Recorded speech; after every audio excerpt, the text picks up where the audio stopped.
to the Treasurer-elect Laalithya Vadlamani, Trinity College, to open the case for the opposition.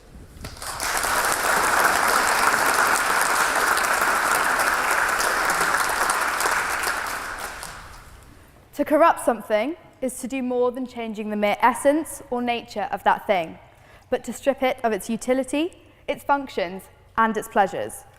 Much of what ails our modern life is the fact that we reduce the value of a human being to a number, a salary, or consumer power. And the first to be thrown overboard tend to be the elderly, the disabled, and anyone not tightly integrated into the global supply chain. Rather than a corruption, social media is, if anything, a counterweight to the ongoing devaluation of human lives. Rather than being separate virtual and real worlds, the fact that online and offline spheres are tightly integrated is exactly why people can attempt to break away from the constraints in their offline lives by hacking their connectivity through their online interactions. Can't be close to your family because your job took you to the other end of the planet. You can still share updates on Facebook. Can't find people who share your hobbies and interests. Surely there is a community online. Can't get your voice heard through conventional media outlets because your government is censoring news of your protest. You can tweet photos of it. With a few clicks, we're able to share in the life experiences of other people, whether they're old colleagues, friends from high school, or people we've not yet had the opportunity to meet offline, and might never have encountered if it wasn't for social media. Online communication can make face-to-face, offline relationships stronger. Parents are able to keep in close contact with their children who are travelling abroad or going away to university, and global friendships are still able to flourish. Amid all this controversy, let us not forget what the principal reason for Facebook having over 1 billion users is. It works. Social media has become an integral part of our daily lives. Over 1 billion active Facebook users visit the site each day. There are over 500 million tweets per day and around 80 million posts shared on Instagram. The idea of portraying an aesthetic lifestyle has increased Instagram's popularity immensely. More and more people play the like game, using themes and filters to aid them. They enjoy being able to share some of their most cherished moments with their families and friends. Let's take the example of user X. They have a black and white Instagram with the bio, "Making my life look fun so people think I'm cool." Photos include gym poses with the caption, "There's no place like home."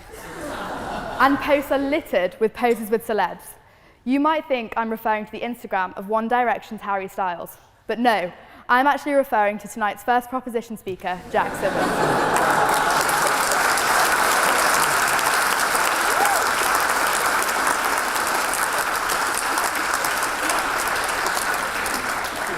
Jack is a second-year economics and management student, just like myself, and is also a member of the Union Standing Committee. He's someone I actually met in my very first lecture here at Oxford.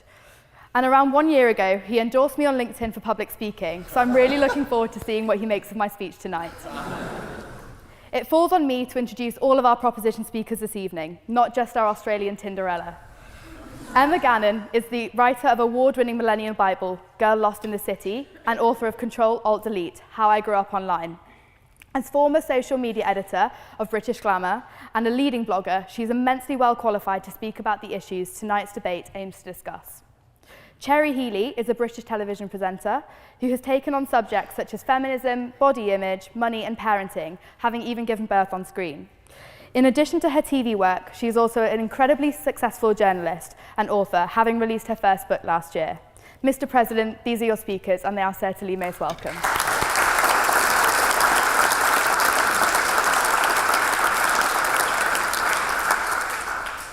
Moving on to my first main argument this evening, social media empowers us to feel our interconnectivity and collective consciousness. On November the 8th, discouraged and upset by the outcome of the US election, retired lawyer Teresa Shook set up a Facebook event inviting women to stage a peaceful protest in Washington, the day after the presidential inauguration. The Hawaiian resident wanted the Trump administration to know on its very first day in office that women's rights are human rights. By the time she woke up on November the 9th, over 10,000 people had expressed their desire to attend the rally. Soon after, women across the country began setting up similar events. On January the 21st, a day after President Trump's inauguration, over 500,000 people, including many celebrities, arrived at the nation's capital to stage a peaceful but forceful protest. An additional 408 marches took place in cities across the United States and 168 more in 81 countries worldwide. According to some estimates, over 4.8 million women, men and children took to the streets this Saturday. It's clear to see how social media can be used as a force for good and empower individuals and communities to instigate social change. Social media can help disarm social stigmas. For example, the Sticks and Stones campaign uses Twitter to reduce stigma surrounding mental health and learning disabilities. New apps and tools add to the strength of powerful change movements. Launched earlier this month, Mark Yourself Unsafe is a web app that allows Black Lives Matter organisers, modelled after Facebook Safety Check, to allow Black social media users to symbolically mark themselves as unsafe in locations throughout the United States. The tool serves to highlight the current threats the Black community faces across the nation, making it extremely and soberingly clear how racism threatens the safety of Black Americans. Social media also facilitates the breaking of glass ceilings and shattering of conventional socio-economic barriers.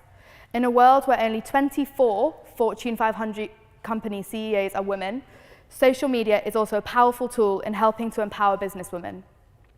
Being able to connect on social networking sites gives businesswomen an opportunity not readily found offline, especially as social media sites are dominated by women. For example, the website one.org helps African women entrepreneurs connect on social media to help grow their businesses. In fact, it's clear to see how social media is a particularly powerful tool for minority groups in general, whether these groups are those defined by their identity or their interests. Social media equips us with the knowledge needed to become global citizens and communicators. No one can argue with the fact that social media is one of the best ways to stay informed. Social networking sites spread information faster than any other form of media. Twitter and YouTube users reported the 2012 Colorado theater shooting before news crews could arrive on the scene, and the Red Cross urged witnesses to tell family members that they were safe via social media outlets.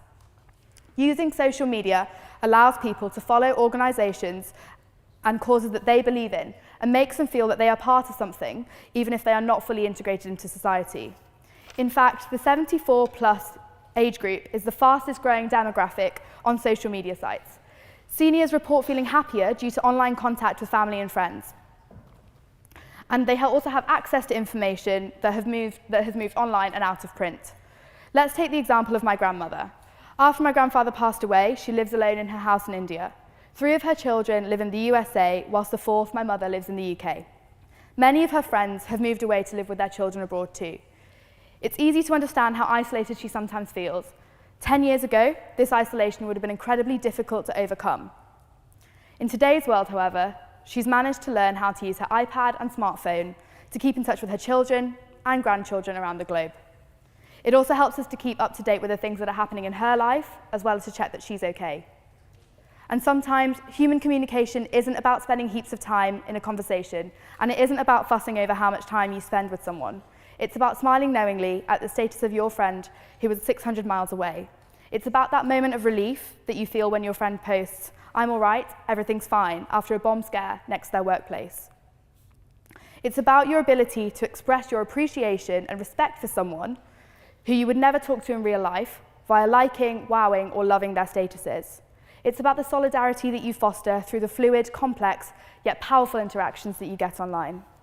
Finally, social media makes it easier for us to love and be loved. The world really is getting smaller, and we're now connected to each other both digitally and physically.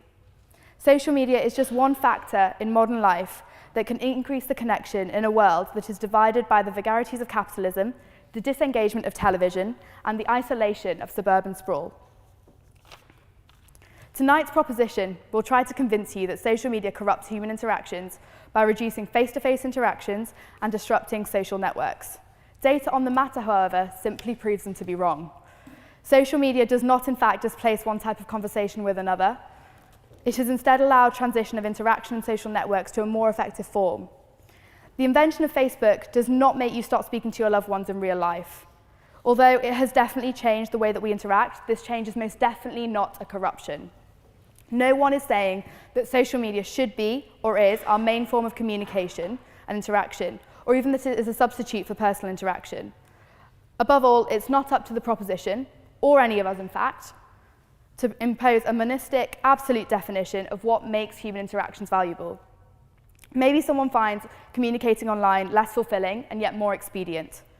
We have no right to determine if expediency is a wrong metric to fulfillment. Each to their own. Social media certainly isn't perfect, but it's clear that it has the potential to be an incredibly pivotal vehicle for social change, and that it has the power to enhance existing interactions and relationships. I'd like to close by thinking again about last Saturday's Women's March. It goes without saying that the extraordinary manner in which it spread around the world would not have happened if social media did not remind us of our collective consciousness, and could not have happened without social media's role in organising for action. As I hope I've shown tonight, social media is of particular significance to marginalised communities around the globe, from the elderly to the structurally oppressed groups who led the Women's March.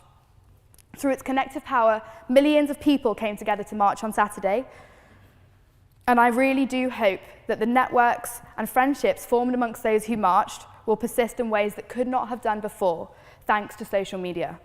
Sure, this constitutes change, but it's quite the opposite of corruption.